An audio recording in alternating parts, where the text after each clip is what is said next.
Hey, what's going on YouTube? This video is going to be a little bit different. I just ended a stream where we unboxed some retro video games at the beginning of it, and I really wanted to include that as its separate video just to share another passion of mine. I know we talk about microphones, OBS, streaming, and all that kind of stuff on this channel, but I wanted to share, you know, my passion and love for retro games and collecting and things like that. So I think this is a really cool video. I think there's a lot of cool games. If you guys are interested in that kind of thing, let me know, and maybe I can add that to the channel. That could be something kind of a recurring theme. If you don't like it, you know, also let me know and I'll never do it again. Anyways, there's not really going to be that much of an intro for this. We're kind of just going to jump in. It might feel awkward, but anyways, hope you enjoy the video and I'll see you guys in the next one. I don't even know where to start, I'm gonna be honest with you. Let's start with these. These are disc only games, and I honestly don't know what they are because, as you can see, there's two of them in each one of these. So I don't know what's what. So let's see what I bought. We're gonna be figuring it out together. Yu-Gi-Oh! Forbidden Memories in NBA Live 99 for PS1. Of course I did, you know? I think I do remember. I didn't remember buying Yu-Gi-Oh, but I do remember buying NBA Live. No one wanted this game, so I was like, "F it, I'll take it." I felt bad for it. It was like $1. I felt bad for that game. Oh, dude. Crash and Tony Hawk Pro Skater, the first one, both for PlayStation 1. Super sick. I've never played the first Tony Hawk. It's so sick. This was pretty cool. Definitely forgot about both of these too. Dead Space 2 for the PS3. Greatest hits, boo. It's Spyro, Year of the Dragon. So those were the disc-only games. Probably the coolest one in here, I don't know, that Yu-Gi-Oh! Forbidden Memories, dude. That Yu-Gi-Oh! Forbidden Memories. Let's do these Game Boy games. I gotta go backwards. Nah, we'll just go. You already saw one of the Yu-Gi-Oh! Games. I got a lot of Yu-Gi-Oh! Stuff. It's Yu-Gi-Oh! It's got the blue dragon, and it's number 4. I don't know anything about it. It's in Japanese. I got Yu-Gi-Oh! 3. Don't know anything about it. Game Boy Color, both of these. And then I got that other Yu-Gi-Oh! Game. Will I be able to play these at all? Probably not, because they're in Japanese. Is it kind of cool to have?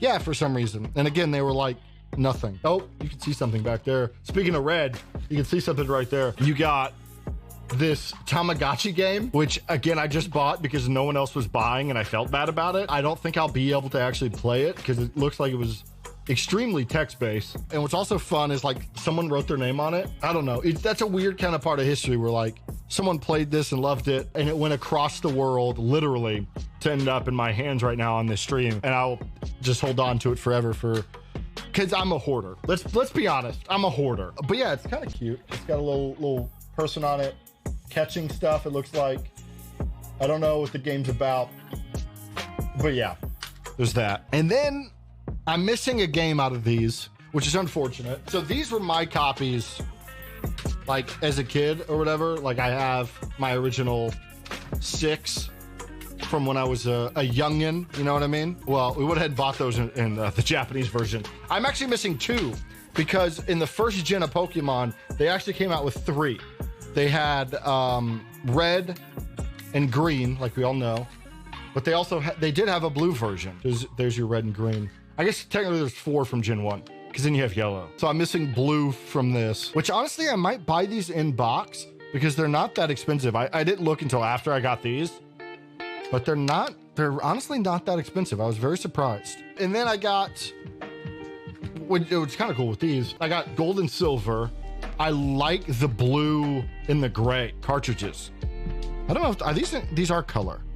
These were like the first Game Boy Color games that didn't have like the Game Boy Color like thing, you know what I mean? Like the, can I find what I'm looking for? Like this, like this is for what Game Boy Color games looked like. These were like the first ones that didn't look like that, because that's even the same thing with these. This doesn't even say Game Boy Color on them. And yeah, I really like the, those are different colors. That's fun. That's fun, yeah. I didn't get Crystal. I missed out on Crystal with this, which is kind of unfortunate, but I think I'll live. Anyways, there's some Pokemon games. Let's do the Super Famicom. I already have Dragon Quest VI. but I just have the cart. I don't have the box. So like a crazy person, I got it in box. I'm curious if these are complete. Actually, I don't know that. I've not opened them yet. Ooh, they do have manual. They do have manual. That's nice. Oh, it's wrapped. That's cool. So I got Dragon Quest VI, complete in box, Super Famicom, which these will play on a Super Nintendo with a little mod, but obviously they won't be in English unless they have that option. Super Metroid actually has English on the cart already, which is nice. And then I got Dragon Quest III for the Super Famicom. So I think the first 3 collections I want are all the Zelda games, all the Final Fantasy games, and all the Dragon Quest games. I think that's going to be the first thing I do. And also kind of, yeah, mostly complete. Dude, I love these manuals. Like, I miss these days. Well, I mean, I guess it's pointless now with, you know, the internet, but there's something super charming about these manuals and everything. The last Super Famicom game I got this time is Mario All-Stars. It has 1, 2, 3, 2, the actual Japanese 2, which we consider the lost levels. And then it also has the USA 2, which was the, what was it called? Like Doki Doki Panic or something. So yeah, it has the All-Stars with the remastered one, Super Nintendo, and then the US 2, or 3. Yeah, 2, which is really cool. I've never played the lost levels, so I'm excited to actually have that. And obviously you'll be able to play this game with no problem, because do you even read in this game? You don't. So I'm excited to play through this. It'll be super fun. Let's go through these kind of silly ones. You can see one. You can see these. I got Crash Bandicoot 3, Japanese. A lot of the Japanese games I won't be able to play. I should be able to play this one okay, since it's a platformer mostly. I don't think reading matters. In general, I don't think reading matters. Don't learn anything, kids. Kind of the thing, I don't know if I've explained this. What I like about Japanese games is, for example, I've got an English copy of Chrono Trigger. Let's get a good shot of it there. Chrono Trigger. For the SNES. This cart right here cost me $100 for just the cart. And I think it's like minimum $400 complete in box for the American version. I got the Super Famicom version complete in box for $25. Manual, everything. 25 bucks. Japanese import games are cheap. That's why I started collecting them. I like being able to have, obviously I got this and that's cool, but I wanted like complete in box. I did the same thing with Final Fantasy VI or Final Fantasy III. Ocarina of Time, complete in box. You know, the retro market is it's blowing up right now.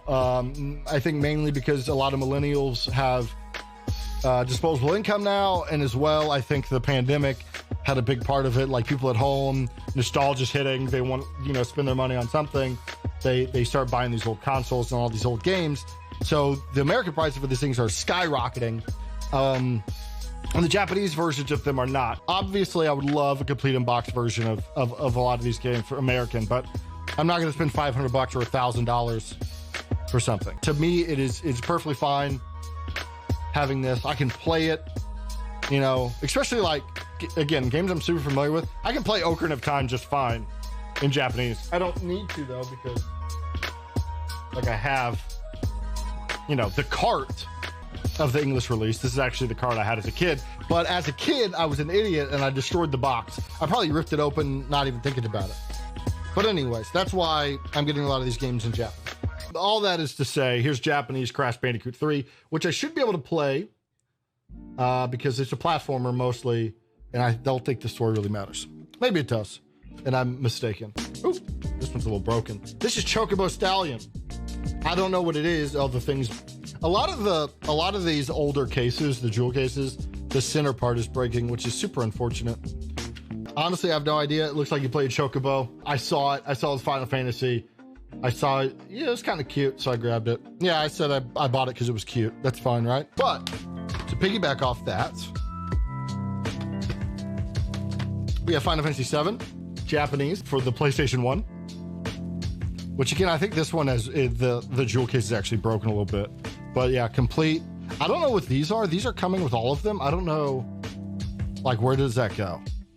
I don't know what that is. So yeah, there's Final Fantasy VII Japanese, which I love how minimal this is. Like, I love that. Next, we got Final Fantasy VIII for the PS1 Japanese. Still pretty minimalistic, but adding a few art elements, which is super cool. I think this is the one that's broken, which again is unfortunate, but I can probably find these jewel cases. Ooh, I like those. I like that blue. It's nice. This is 4 discs. Jesus Christ. I wonder how many, like, what's the biggest game on PlayStation? Like, how many discs or whatever. And then Final Fantasy IX for the PlayStation 1 Japanese. Ooh. Yeah, see, this one's definitely broken. Definitely will find new jewel cases for this. Dude, I love that these all have their manual and everything. Oh, damn, I didn't see this one. I like this one a lot. And again, I thought I had another Dragon Quest game. I did. I have Dragon Quest VII. Dude, I love these big cases. So that's a few Dragon Quest games. I've only played 11, but we will definitely be going through these. And then the last 2, we got BioHazard, which is Resident Evil. This is Japanese Resident Evil, which I just thought was cool. And then the last one is Chrono Cross, the sequel to Chrono Trigger. This one, I don't think that is actually that expensive. This was way cheaper than the American version, though. But yeah, Chrono Cross for Japanese PlayStation.